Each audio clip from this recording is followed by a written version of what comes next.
그렇게 어머니 아버님의 사랑에 대해서 제가 깊게 생각해 본 적이 없었는데 어느 날 이게 바로 어머니 아버님 사랑이구나라는 걸 많이 느끼고 그때부터 막 눈물이 많이 쏟아지더라고요.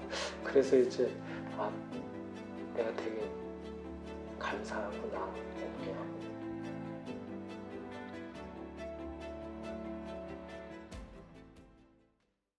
그러니까 이분이 처음에 여기 오게 된 이유가 뭐예요? 처음에는 이제 결혼 문제, 나이가 찼는데도 또 여자들은 자주 만나는데 특정하게 결혼할 상대가 정해지지 않는다 라고 하는 고민, 왜 그런지 거기에 대해서 이제 원인을 찾아 들어가 봤습니다. 우리 인생치유연구소에서는 어떤 치료를 받으신 거죠? 제가 이 배우자를 만나서 결혼을 조금 몇 년 동안 하려고 했는데 네. 그런 것들이 조금 안 됐었고, 만나다 보면 뭔가 관계가 좀 안 되기도 하고 그리고 뭐 상처를 받기도 하고, 그리고 이제 조금 안 되는 방향으로 좀 흘러가는 것들이 있어서 그것 때문에 이제 하게 됐습니다. 그러면 사실 연애 말고 그럼 일반적인 인간관계는 어떠신가요? 저는 솔직히 뭐 회사 일도 늘 잘 됐었고, 회사에서는 어느 정도 인정도 받고, 제가 또 이렇게 회사에서 또 영업 외에 다른 것도 맡아서 하는 것도 있고, 뭐 고객들하고도 물론 평소에 그 관계는 되게 좋았는데, 저도 모르게 이제 그 어떤 고객들에 따라서 저도 모르게 관계가 조금 안 됐던 부분들이 있었던 것 같아요. 반복되는 상황 속에서 제가 그 상황마다 제가 공통적으로 반복적으로 하던 패턴이 있더라고요. 그래서 그런 것들이 이제 어떠한 나를 좀 통제하고 있구나라는 거를 조금 이렇게 느끼게 됐습니다. 실례가 안 되신다면 다른 가족분들하고는 관계가 괜찮으신가요? 그 성인이 거의 될 때쯤부터 이제 집에 있기가 좀 답답했고 싫었고, 그런 것들이 이제 이 프로그램을 통해서 이렇게 왜 그랬는지 그런 것들이 있었었거든요. 이제 알게 됐다라는 거죠. 지금 그러면 가족 관계에도 그렇게 좋은 상황은 아니었던 거군요. 예, 가족 관계도 그렇게 좋은 상황은 아니었죠. 그러니까 무의식 속에 그런 것들이 다 있었던 것 같습니다. 문제는 상대방의 말은 듣지 않고 내가 하고 싶어 하는 말만 하려고 하더라고요. 그래서 소통에 문제가 있군요. 그랬더니 좀 의아하다는 표정을 지으시면서 소통에 대해서 문제가 있음을 알고 그동안 많이 공부를 하고 이제는 이 소통에 대해서 강의를 하고 다닐 정도인데, 좀 소통에 문제가 있다는 게 좀 말이 안 되는 것 같다, 이런 식의 이제 반응을 보이시더라고요. 더 깊게 들어갔더니 문제는 어머니 뱃속에서 있었습니다.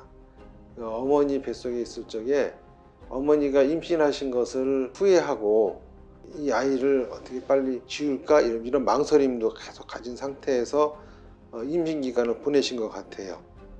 그리고 이제 태어났더니 너무 귀여운 거예요.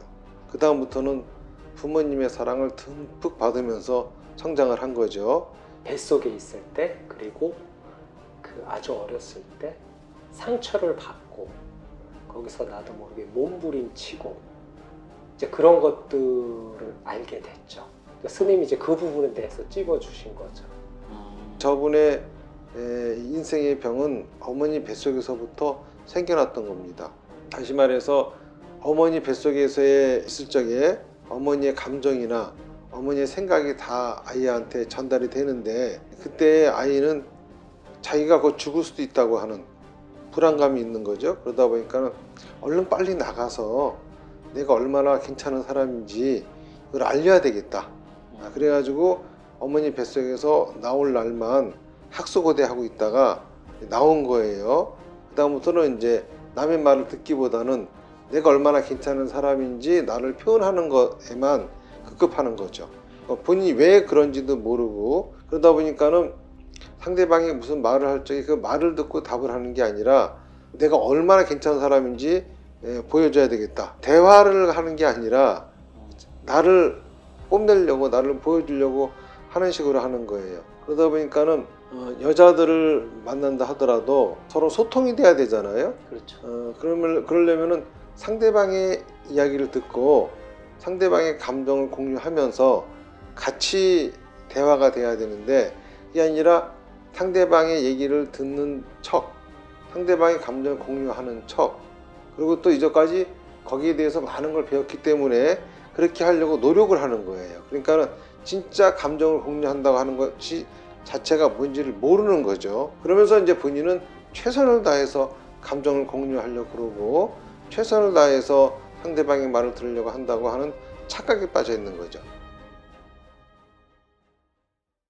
이제 배우자를 만나거나 이런 인간관계에서 어려움을 좀 겪었던 부분들, 그리고 가족과의 관계, 이런 것들은 지금 현재는 어떠신가요? 그 프로그램을 하고 나서 깨달은 건 내가 상처도 받았지만 되게 사랑을 많이 받았구나라는 걸 깨달았어요. 그게 가장 저한테는 컸던 것 같고, 이제 그걸 통해서 프로그램이 끝나고 어머님 아버님과의 어떤 평상시처럼 이렇게 찾아뵙고 이렇게 대화를 하고 뭐 이렇게 식사도 하고 그러는 관계 속에서 그때 이제 내가 되게 눈물이 많이 나더라고요.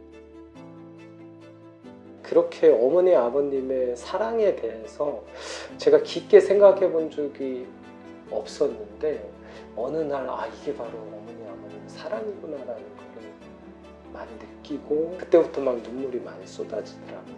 그래서 이제 내가 되게 감사하구나 어머니. 오늘 사례자분 같은 경우에는 결국엔 진단명이 감정 공유가 되지 않는 사람이다 였는데, 그래도 부모님의 사랑을 느끼고 그 사랑을 깨달았다고 하시는 건 감정 공유가 이루어졌다는 거예요. 네, 네. 오늘도 이렇게 이야기해 주셔서 감사합니다. 네, 감사합니다.